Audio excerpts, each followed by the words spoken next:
Now, from Wish TV, your local news source, this is All Indiana Politics.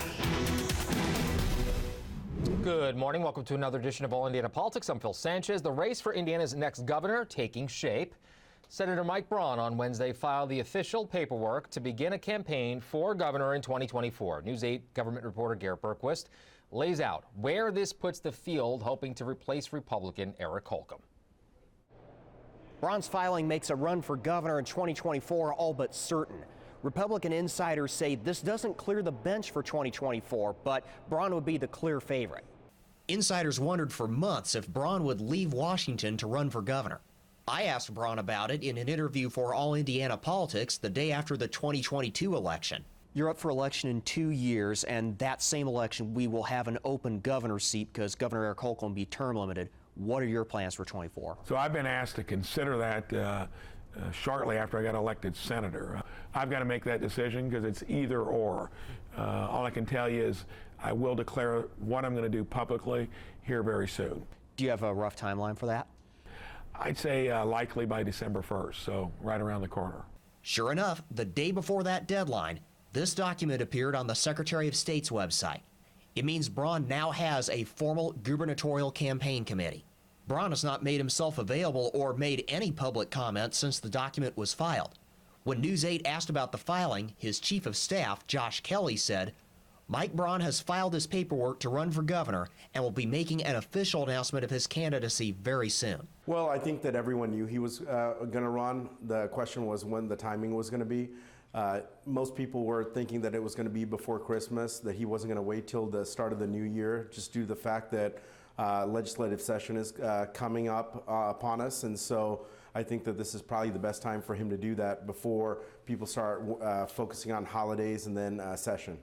Fort Wayne businessman and former Mike Pence aide Eric Doden announced his candidacy on the Republican ticket a year ago. His campaign currently has about $2.3 million in its coffers. Lieutenant Governor Suzanne Crouch has repeatedly teased a run for governor. Her campaign has $2.5 million on hand. Insiders say Attorney General Todd Rokita could run as well. There's even a group trying to draft former Governor Mitch Daniels. He's stepping down after 10 years as president of Purdue University. Would love, to see him participate again. We know he loves Indiana, and we, he's got big ideas. And, sometimes timing is everything. Though Daniels has denied any interest in running for his old job. I've never been much of a planner. I'm not planning now. Democrats say Braun's filing doesn't surprise them either. Well, I think it shows that Mike Braun doesn't really like the Senate, having just been elected in 2018 and is looking to make a switch. But I think that he has been a rather ineffective senator. Somebody who's really struggled to find his footing. And so I'm not sure he's going to find anything different in his run for governor with his sort of checkered record and his checkered background over the last few years in public life. On the Democratic side, former Superintendent of Public Education Jennifer McCormick has hinted at a possible run. Her campaign committee is still active, but is not geared toward any particular office. She has about $40,000 available.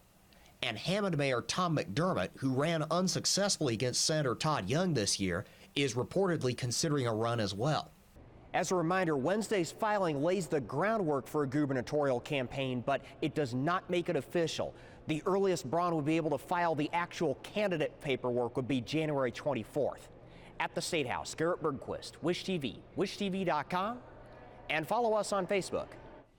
Meanwhile, Indiana will have a new chief financial officer next month. Daniel Elliott was elected state treasurer. He will take over for fellow Republican Kelly Mitchell, who is term limited. Garrett recently spoke with him. Let's welcome in State Treasurer-elect Daniel Elliott. Daniel, thank you for joining us. Thanks. I appreciate the opportunity to be here. So how's the transition going? Anything particularly surprising or interesting come up so far? Well, the only thing surprising is how much work is involved. There's a lot of people to meet. The treasurer's office, part of the reason I was interested in it is it's very vast. There's a lot of different parts of state government that it touches. So just having this opportunity to meet everybody, talk to everyone, and get all this information, there's a lot of work, but at the same time, I cannot lie, I'm having way too much fun for my own good. Early this year, the state of Indiana divested more than $100 million worth of Russia-backed securities that were tied to the public retirement system. As state treasurer, you will serve on the public retirement system board. Going forward, what should the state do to avoid getting into this situation in the first place, potentially with a future foreign country? One of the things that we are doing as a state is we have a very broad investment strategy, very diverse.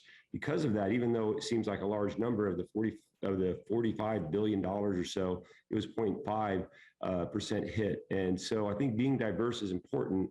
Now, when we talk about specific bad actors like Iran, like Russia, that's where we have to look as a state and say, hey, if this country doesn't align with the Hoosier values, then we probably need to be wary and stay away from countries like Iran, countries like Russia, because they do create problems for the stability in the market. They also just don't reflect our values. You've spoken of the need to grow rural Indiana. Can you give us some examples of some of the ideas you have? What about the role of the Indiana Bond Bank or the Finance Authority, for example? I'm glad you brought that up. When we look at the growth of Indiana, we see a lot of growth happening in the donut counties. That's natural, and around the urban areas.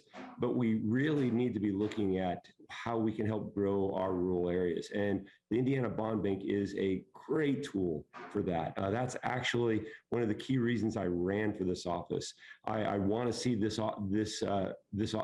bond bank be a stronger tool for local government finance. And I think that just putting a strong emphasis on that, because I also come from local government, going out there and talking to the rural communities and saying, hey, what creative ways do you have of helping grow your community? Cybersecurity played a big role in your campaign. Now that you've had a chance to get into the transition, what are some specific areas on that front you'd like to address? So a couple of the ideas that I have, for one, is helping create some standards for local communities. When you go to let's go again, talk about rural Indiana, you're going to see a theme here. I really am focused on rural Indiana. When you see a county like Posey County, their needs are very different than a very large county like Hamilton County, but they still have the need. So helping them create some standards, helping them understand, here's what you need to be doing as a community. That's important, because a lot of these communities want to do things to protect their own communities. They're just not sure what are the right ways. So creating some industry-wide standards, that's important. Second, going back to the bond bank, creating a finance mechanism, because of course a lot of our communities know, hey, we need to do this, but how do we do this when we also are struggling to figure out how to pay for bridges and roads? So creating a finance mechanism also is a real important part of that. Some state lawmakers are pushing for more action on affordable housing, and even House Speaker Todd Houston signaled that there might be some work on that in this upcoming legislative session. You will be the vice chair of the Indiana Housing and Community Development Authority. Mm-hmm. What are some things you'd like to push for on that front? We need to give the local governments the tools to figure out what works for them. We don't want to dictate. And I'm not a fan of saying, here's what you must do. And we see that happen sometimes. But we do need to educate and really make sure that local governments realize the need. If I look in the community that I live in Morgan County, there's just this huge need for housing. And we've been working hard at it. We've been developing that housing. But what we really need to look at, and I think this is the key, infrastructure. Because if you want to make housing affordable, you have to have the infrastructure in place. You have to have, it may not be sexy, but sewer, roads, these things have to be in place. And I think this is where the state can really help local governments, because if we can help them put in that infrastructure, then they can actually say, okay, now we can invest more in affordable housing. State Treasurer-elect Daniel Elliott, thank you for joining us today. Thank you. Appreciate your time. All right, coming up, we break down the week's top headlines with Indiana's best political team. And welcome back to All Indiana Politics, as we welcome back two members of Indiana's best political team, Democrat Drew Anderson and Republican Mario Mussolmani. Gentlemen, good to see you. It was the worst kept secret in all of Indiana politics, but now we can finally talk about it. Senator Mike Braun looking to make a run for governor. Drew, we'll start with you this week. Your thoughts, sir? I mean, the so-called businessman voted against every economic opportunity for Indiana the last couple of years. So Democrats, we're going to have some fun with this. Senator Braun has proven to be nothing but a partisan hack who bought his way into his seat. And at the end of the day, he has some pretty horrible flubs, like calling for the dismantling of nationwide interracial marriage and also inciting an insurrection to kind of talk about too. So this guy has a lot of baggage, and Democrats are ready to talk about his record across the state. Mario, strong words from Drew. Your thoughts? You know, I think that Mike Braun has been a successful businessman. He's going to talk about how his business acumen is going to be helpful and beneficial for Indiana. I think that he is better as a governor and has the qualities and, attributes that will make him resonate with a lot of Hoosiers in the state of Indiana, from being a successful small business owner to now trying to be an executive for the state of Indiana. Can I interject there, Phil? Go ahead. I think at the end of the day, he's going to talk about being a businessman and being successful, but he may have been successful as his business, but he voted against broadband expansion. He voted against job creation. He voted against making sure to build and set Indiana up for the 21st century for the rest of it. And he all said no to those investments from DC. So he may talk about him being this like little folksy small business owner, but the business owner went to Washington. And in Washington, he said no to helping other businesses thrive.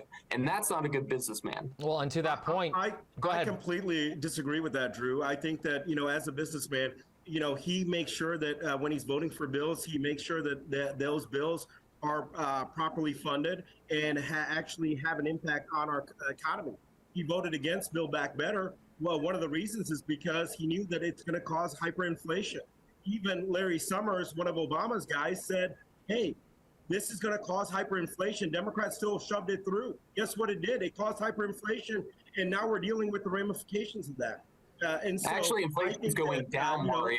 Braun is going to come in with some fresh ideas. I think that the people in Indiana are going to have an opportunity to look at him and vet him. They're also going to get an opportunity to vet a number of other Republican candidates in the primary.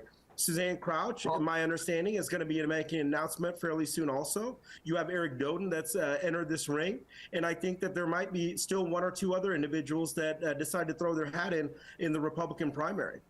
Well, we're talking about Mike Braun, and Mike Braun literally has more baggage than I've seen for a U.S. Senator who wants now. He literally thinks that he deserves to be CEO after inciting an insurrection against our country and calling for dismantlement of allowing interracial couples to get married. And we'll talk about that in a moment. Quickly, though, Drew, since he brought up the rest of the field, your thoughts on them? I think at the end of the day, it's been 20 years of Republican control. And as Mitch Daniels said not too long ago, every 15, 16 years, it's time to weed the garden. And Democrats are ready to take that message across the state. Any thoughts on when we're going to hear from a governor, a Democratic candidate for governor? All I've got to tell people is look at 2003 and before. When Democrats controlled the House, they also controlled the governor's office. We had many unfunded pensions. We couldn't pay our own budget. And that's the reason that Republicans have had control of Indiana for such a long period of time. Well, Hoosiers. Drew, less than a minute. Go ahead, respond. Democrats don't have a message, and I don't think they have a messenger to articulate that. Let Drew respond. Go ahead.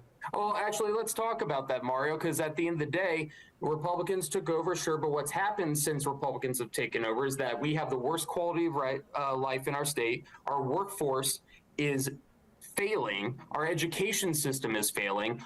Hoosiers' lives and Hoosiers' future has gotten worse under Republican control. Might work and at for the your end of the day, Democrat, that's the message. And if you can let me, but they're not going to. We can't hear you guys if you guys talk over each other. Hoosier viewers know that's not true, because that's why not only did Todd Young win, but we won statewide on a number of races, just due to the fact Drew, that we'll give you the final 30 seconds in this segment. This county and this state extremely well. And they understand that Republicans are fiscally conservative. They received a refund check. Mario, let Drew respond real quick. Well, Mario actually just endorsed socialism because Republicans hated that we gave checks, but they gave checks. But going to answering your question, Phil, at the end of the day, whether it's someone like Jennifer McCormick, someone like Tom McDermott, or even someone we don't know of yet in the Democratic Party, we have a message, and the message is that 20 years of control by one party is way too long, because Indiana is going in the tank because of this extremism across the state. Gentlemen, we got to go to break. We'll have more conversations on the other side. We'll be right back. Love it.